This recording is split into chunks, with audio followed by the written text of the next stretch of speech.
What's going on, everybody? Gem Mint here with today's new comic book day reviews. It's Wednesday, June 2nd, and I think this might be the largest pull that I've had ever since I've been doing the new comic book day reviews. I mean, there was a ton of books to get through.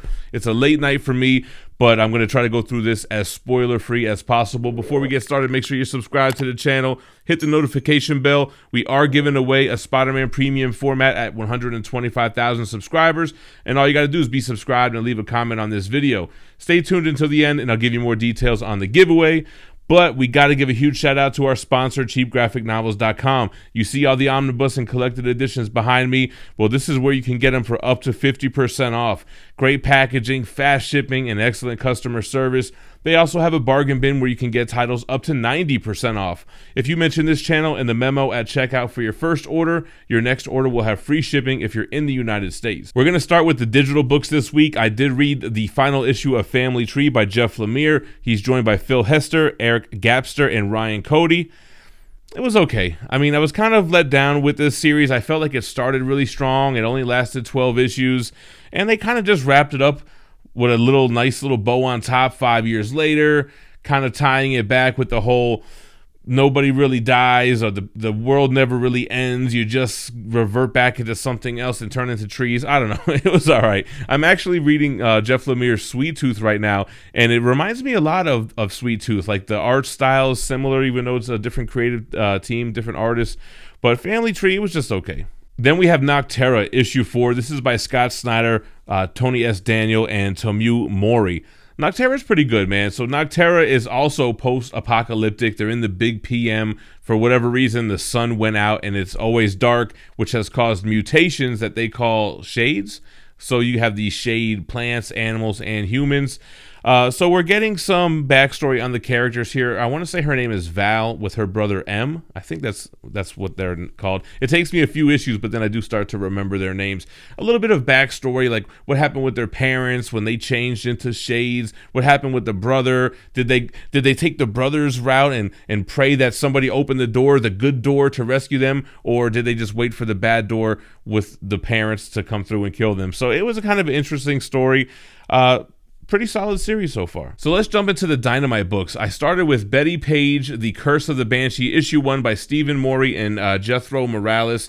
I picked this one up because we actually have an exclusive variant for this issue that's drawn by Jae Lee. This will only be available in our Gem Mint Dynamite box that we're going to crowdfund on Indiegogo. It's going to come with the exclusive variant, plus there's bookmarks, pins, coasters, t-shirts, tote bags, and more. I have the link for the campaign in the description below, so make sure to go ahead and RSVP. But as far as the Bettie Page book, I was really digging this book. It has great artwork, the coloring is awesome, and the story kind of reminds me of like a Scooby-Doo plot. Like there's some type of homicide that happens that has a supernatural feel, so they call in Bettie Page and her partner, who are kind of like the specialists, so they go investigate this banshee thing. Hey, I'm going to read issue 2, man. I was kind of intrigued, and I like how it ended, kind of like not a cliffhanger, but a big reveal that keeps you interested in the story. All right, and then with Dynamite, we have The Invincible Red Sonja issue 2 by Amanda Conner and Jimmy Palmiotti. So this is a super fun issue. It kind of reminds me a little bit of like Aladdin, like the Disney movie, but there's a lot of differences, obviously. But basically, Red Sonja is, she was hired to protect this princess. She is engaged to be wed. It is a match, what do you call it? An arranged marriage, but she's into it. So it's not like she doesn't want to marry the guy, but it's basically Red Sonja saving this princess. She's super heroic. It's a fun book, man. Fun dialogue, fun action scenes, a little risque at moments. But I'm definitely going to keep up with it until the end. And then from Image, Skybound. I don't get the PDFs on the Skybound stuff, so I picked up the physical copy of Firepower, issue 12, Robert Kirkman and Chris Samney with Matt Wilson and Russ Wooten. It's an oversized issue for their anniversary issue. I guess it's been 1 year. And I gotta tell you, even at a double-sized issue, this book reads super fast. I don't know, it doesn't have a lot of dialogue. It's a lot of action sequences, which I like. But sometimes I feel like I'm wanting a little bit more out of these issues every time that I'm reading them. This one kind of wraps up this arc with the rift between the two clans, the scorched earth and the temple, and kind of what caused the rift was kind of exposed here to be false, or was it? So that's kind of where this is going. And with Owen, his old flame thought to be dead finally reveals herself to be alive, and he's conflicted because he now has a new life. He's married, he has kids, but you can kind of tell that he's thinking about it. So definitely interesting. I like the fight scenes. It's super fun at times, but again, sometimes it just leaves me wanting a little bit more. All right, we got a new #1 from Aftershock, Out of Body. This is by Peter Milligan. He's joined by Inaki Miranda, Sal Cipriano, and Eva de la Cruz. Digging this first issue, man. So the premise here is like this guy, he's in a coma. Something happens to him. He doesn't know who would have attacked him to put him in a coma, but he's kind of getting contacted by this person who can talk to the spirit world. At the same time, he's a therapist that studies and uses LSD to basically try to treat his patients. So he's got this whole fling with his partner. She comes through, she hits him with the LSD while he's kind of in this coma. And it's just a whole other world out there. It's like this whole kind of like people having out of body experiences and like all these souls that are in the air. And then you have this villain character who wants to take souls, like he's Shang Tsung or somebody like that. There's a lot going on here. But the basic premise is like you have this character who is like a seance type of girl. She can speak to the dead. She feels this guy's soul kind of calling out to her. He's in between the two planes of life and death, and we can kind of get a glimpse of who this villain is who probably tried to take him out in order to take his soul. Interesting stuff here. And I really like the art style, especially when they get the LSD involved. And that's kind of like what this cover is inspired by. All those crazy colors and shapes and everything. It gets really trippy, like literally. And then from Boom Studios, we have Basilisk. Am I saying that right? By Cullen Bunn, Jonas Scarf, and Alex Gumares. Am I saying that right? So issue 1, chapter 1. I did read the little preview of this that they had in another one of the Image titles, and I was hooked then. You have these people coming down from this mountain. They kind of look like they're infected. It looks like something's wrong with them.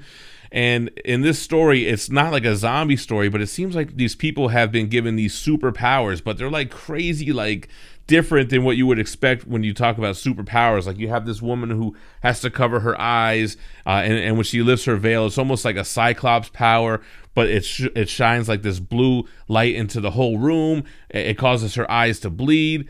It's an interesting story, and I remember being really intrigued. I was like, okay, Cullen doing his thing over here. All right, let's jump over to Marvel. We have X-Force issue 20 by Percy Cassara and Guru EFX. So I'm not reading Marauders, and I think that's the first issue with this Hellfire Gala. And I know everyone on the internet is giving them shit for this Hellfire Gala because how they're all dressed up. But I actually had a lot of fun with both issues here. The X-Force issue is kind of like X-Force are the bouncers for the gala. They're trying to make sure, because there's humans and like political figures mixed in with the mutants, and they're on Krakoa, so they're trying to make sure that everything goes smooth. So you have Kid Omega, Quentin Quire at the front gate. He's kind of giving Tony Stark shit, not letting him in, and just mixing like these Avengers with the X-Men. So it's really interesting stuff. A lot of interesting conversations on the floor here. It's nothing too like out there, except for what the hell is Professor X wearing? This dude does not act like Professor X whatsoever. And then continuing that, Hellions 12, which is by Wells, Segovia, and Curel. What was even better, man. So basically only a handful of the Hellions were invited to the gala. Mr. Sinister, Psylocke, and Havoc. But the rest of the crew, the Nanny, the Orphan Maker, Wild Child, they crashed the party. And it's like you could see why they weren't invited. They totally mess things up, start fights. Wild Child runs into his ex. It's a whole thing. And I really did like... It shows you the conversation that the Cuckoos are having, going back and forth, kind of like the Mean Girls, talking about what's happening, what's going down, because they have like this, connection to kind of oversee what's going on during the gala. So I just thought it was pretty funny. The gala got a lot of heat on the internet, but I had fun with it. All right, on to Heroes Reborn issue 5. Jason Aaron joined by R.M. Guerrera and Julia Brusco. So this one is about Nighthawk, and Nighthawk is kind of like Squadron Supreme's version of the Batman, but in this weird twisted world that they're in, like everything that happened to Spider-Man happened to Nighthawk. So all the stuff with the symbiote and with Gwen Stacy and Green Goblin, and some of these villains have hints that they're not in the real world. And there was a crazy like mic drop moment from issue 4 of Heroes Reborn, which carries over here. Like, who do people worship in this world? And it was so crazy at the end of issue 4 with Phil Coulson. I forget who he was talking to, but he's like, yeah, we would definitely know if we were in a different world. While they're over here, like, worshiping this figure who I don't want to spoil for you guys. I mean, it's not a big spoiler alert, but I thought it was pretty interesting who people worship in this twisted, not our regular world. So, that kind of stuff is interesting, but overall, Heroes Reborn is just like a bunch of one-shots. It's like whatever. Moving on over to Iron Fist, issue 6. This wraps up Heart of the Dragon. This is by Hama, Watcher, and Menon. So, I mean, this was just a little fun miniseries. No big stakes, unless you're a huge Iron Fist fan, because I'm not going to spoil it, but this leaves Danny Rand in a unique position that I'm not sure he's been in quite some time. This is really a story of Okoye from Wakanda. She basically saves the day here. She's on the cover. You can kind of see little hints on how she was able to defeat this evil dragon and give the hearts to the other slain dragons of heaven back their hearts so that they can be reborn and everything. If you had the extra money, pick it up and read it, but otherwise, you know, nothing really long lasting here from this run, in my opinion. And then I gave Star Wars War of the Bounty Hunters a shot. This is by Sol, Ross, and Menon. So this is definitely a Boba Fett story. It's the story of how he lost Han Solo, how it was stolen from him, and how that ends up being bad for him, how he becomes the most wanted bounty hunter in the galaxy because of this. So it ties in with Jabba the Hutt. It ties in with the movies. And again, like Darth Vader, every time I review that series, it's basically what you know from the movies, but like what's happening that we didn't see in the movies. So far, I like this one. I don't really plan to read all the tie-ins, but I'll keep trying with the main story while I continue to read Darth Vader. Then we have Immortal Hulk 47. We're inching towards the end of this run with Al Ewing, Bennett, Jose, Barbo, and Mounts. And just like the cover suggests, this is Hulk versus the Avengers. The entire issue is this huge epic battle. Everyone's trying to subdue this devil Hulk. You have Gamma Flight comes through, and they're getting their own series. You have She-Hulks there. You have Betsy with her big bird, hulked out character. And it's just this whole big fight, a lot of dialogue surrounding the fact that this is what Hulk does. He goes on an uncontrollable rampage, and we got to clean it up. It seems like the Avengers are just sick of the Hulk. And yeah, it was a fun. I mean, it was big and boisterous, like really loud, bright colors, and epic fight scenes in this one. And moving over to DC, we got a ton of DC to cover. We have Crush and Lobo issue 1. This is by Mariko Tamaki, Nolafan, and Bon Villain. Great looking cover. The thing about this book, I like the dialogue a lot. I like Tamaki's writing, even like the narration, the fourth wall breaking. It's funny. It's not cringe. It feels natural the way she's writing Crush and even like her thoughts. It's like her narrating the story to us. But the problem is the story is just not interesting, like at all to me. At least not this issue. I was more interested in how it ended and where it's leading into with her and Lobo. But basically this is just about Crush. Her girlfriend is this super regular girl, and she's having a party for her birthday. So Crush goes reluctantly because she doesn't want to mess things up, meets her parents for the first time, and messes things up. So that main part of the story was just kind of bland to me. But like Lobo saying that he's reformed, he's in prison. They have this program where therapists will talk to children of mass murderers or super villains like he is, or anti-heroes, however you want to look at them. So that I'm kind of interested to see where it goes with that. Then we have Man Bat issue 5, another little series that wrapped up here with Ghost, Kumar, and Ferraro Jr. I don't know. It was just okay. Kind of just like all the miniseries that ended, like Family Tree, like Iron Fist. This one just ended, and it's like whatever. The main character, the Man Bat, he kind of ends different than how he starts. He's a little bit of a changed character now, and that could be interesting moving forward.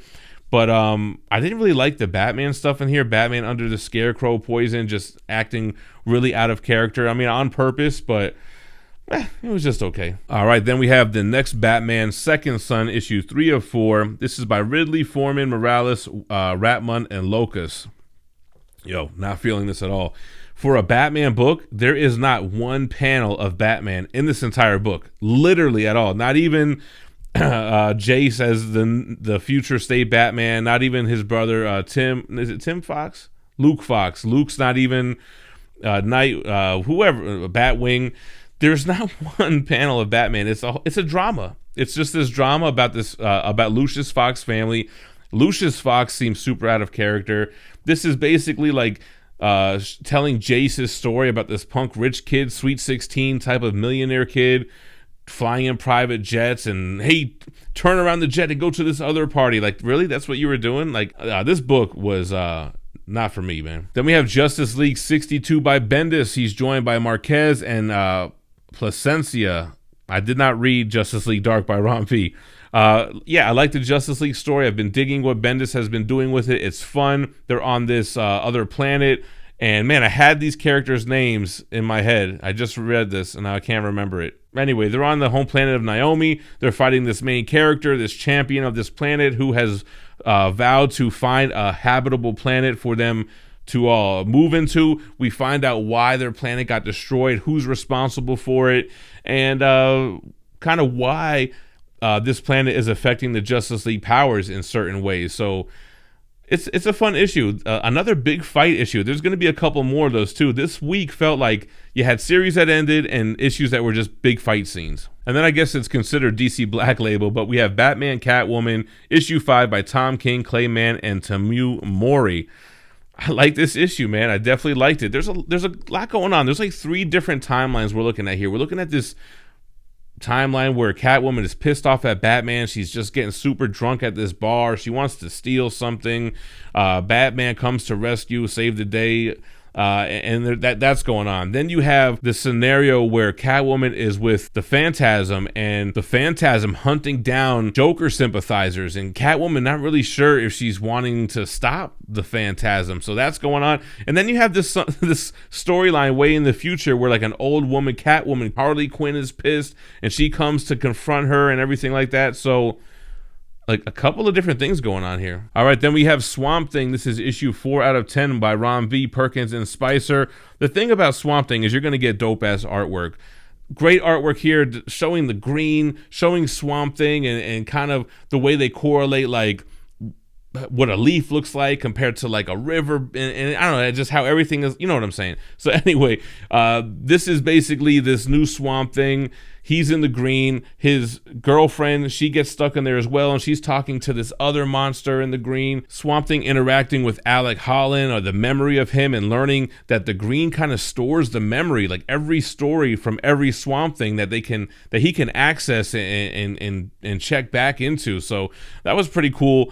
And also playing with the fact that no matter what, people are going to consider him a monster, and that kind of ties in really nicely at the end. But very strong issue here. I love Swamp Thing, and I love what Ron V's been doing with him. All right, now on to Suicide Squad issue 4. This is by Thompson, Pasinka, Ferreira, and Mialo. The Red X, so kind of picking up where we left off with Teen Titans Academy 3. Amanda Waller captures the Red X, but it's almost like a Rorschach. Like, he's not locked in with her, they're locked in with him. So Red X, man, they said he has Batman level intelligence here. He seems to be one step ahead of everybody, so that's pretty interesting. And what's funny, I kind of cracked on the Suicide Squad in my last week's review about how the bomb in the neck is just nothing anyone can do about it. Yo, Red X can do something about it. Like I said, he's one step ahead of everyone. Great artwork in this title, though. I really like the Peacemaker stuff. I think they're really setting up Peacemaker, so when the Suicide Squad movie drops, we're more familiar with the character. I only see John Cena when I see Peacemaker in this issue. So I had a good time with this one. All right, then over to Crime Syndicate issue 4 out of 6. This is by Schmidt, McCohen, Hitch, Vines, Olive, and Sinclair. Super dope miniseries so far, man. It's so twisted, man. Like, Ultraman is super twisted, him and Wonder Woman, and then Green Lantern, the Emerald Knight, and how twisted his power ring is, and how Oa, the Guardians of Oa, and all this stuff. So I definitely am digging this. Sinestro was like the good guy, right? Because all these good guys are bad guys in this version of Earth. I think, is it Earth 3? But I definitely am invested. They're trying to put together a good guy team. This version of Lex Luthor up in like the mock watchtower. So I really want to see if they can get Jon Stewart to overcome the influence of the Green Ring and and finally be a good guy with the yellow ring of fear. All right, guys, now we have Batman The Adventure Continues, Season 2, Issue 1. Basically, all I want to say about this, if you want to see what it's like to have Deadman and the Court of Owls story told in the Batman animated series universe, then you need to pick up this book.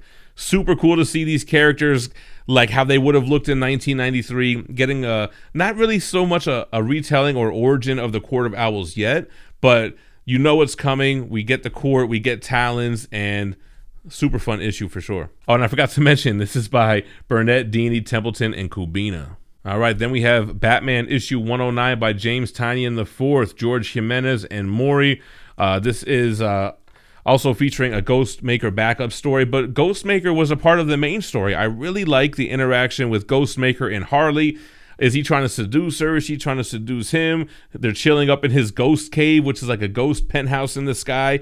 But I really did like this Ghostmaker, how they treated him in this issue. This stuff is leading right into what we saw with Future State. We're seeing how the Magistrate was born. We're seeing the Peacekeepers in action for the first time and kind of how that whole thing started. So that's super interesting. It feels like it's been a while since we had the main Batman title, but it was super strong. And then from a new imprint from DC Horror, we have The Conjuring, The Lover, issue 1. This is by Johnson, McGolrick, Ogley, Snyder, Brown, Cohen, Spicer, and Sotomayor. So this is issue 1 out of 5. And I don't know if this ties in with the movie. I assumed it did with the horror title, you know, in the same name. But this is basically 2 stories that are not connected to each other as far as I can tell. But you have this girl who is in college. Her grades are dropping. Her mother's concerned, and she's trying to get her grades up. So she's trying not to party and be involved with guys and things like that. And there's like this monster that's kind of like always got his hand creeping out like every chance they get when there's shadows, and she doesn't really see it yet. But interesting there. And then you have the second story, which could have almost been a story for The Silver Coin, which is that anthology series from Image. But basically, this kid steals a silver dollar from this funeral from a corpse's mouth, and not knowing that all these bad things in his life are a result of that, because of the whole lore and the whole urban legend behind what happens if you steal a silver dollar from a dead person's mouth. So that's kind of cool. At the end, you know, he's trying to figure out how to get this coin back, because if he gets it back and throws it in the water, he'll finally be free of the curse. So kind of interesting. I'm definitely going to check out issue 2 to see if it continues these stories, or does it have 2 brand new stories. But it was pretty fun. All right, and we are on to my pick of the week. And guys, it wasn't even close. This was pick of the week by a mile. From DC Black Label, The Nice House on the Lake. This is by James Tynion IV, Alvaro Martinez Bueno, and Jordi Belair. Wow, man. This is one of those books that you really say, wow, like when you get to the hook, or when you get to the twist here. So I don't even know how to even explain this book. Let's just say that it's about this girl. It's talking about her being in these social circles and, like, you know, just kind of being around friends and talking. Everyone's chatting and you're kind of people watching, and you kind of catch, you know, a glimpse of this guy, and he finally talks to you, and he brings up his kind of like way of hitting on her, or so it seems, is, hey, how do you think the world's gonna end? And it seems like some flirty thing that a dude would say to a girl at a bar.